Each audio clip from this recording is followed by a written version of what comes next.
Have you ever wondered how we truly measure economic well-being across an entire society, beyond just average income? How do we understand who has more, who has less, and what those differences really mean for everyone? Well, two fundamental tools economists and sociologists use to paint a clearer picture of income distribution are income quintiles and income deciles. Essentially, both are ways of dividing a population into equal-sized groups based on their household income, from the lowest earners to the highest. A quintile divides the population into 5 equal groups, while a decile divides it into 10.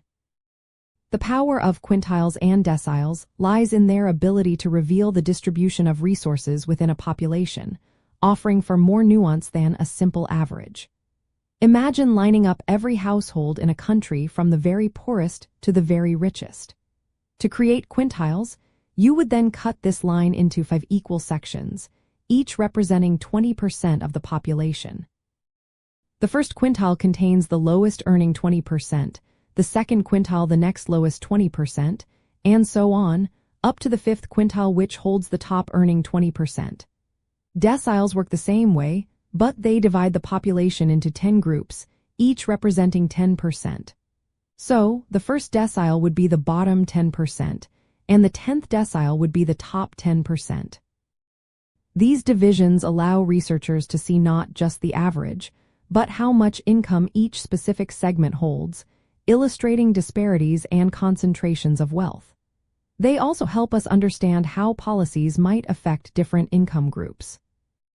Researchers use quintiles and deciles to analyze income inequality, track changes over time, and compare distribution across different countries. For example, they might look at the income share held by the top decile versus the bottom decile to understand the gap between the richest and the poorest.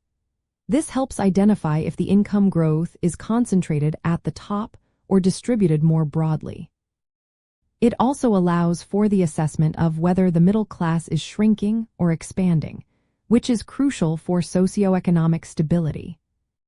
Beyond just showing us the numbers, these tools are often paired with concepts like the Gini coefficient or visualized with a Lorentz curve to give an even richer understanding of inequality.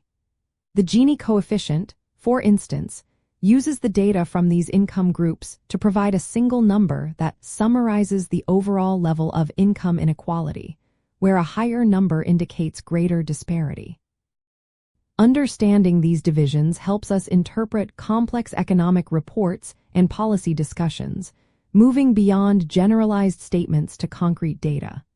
They provide a precise framework for discussing social stratification and economic fairness, which are core sociological concepts. By breaking down an entire population's income into these manageable, comparable segments, quintiles and deciles empower us to move beyond anecdotal evidence and grasp the true landscape of economic opportunity and disparity.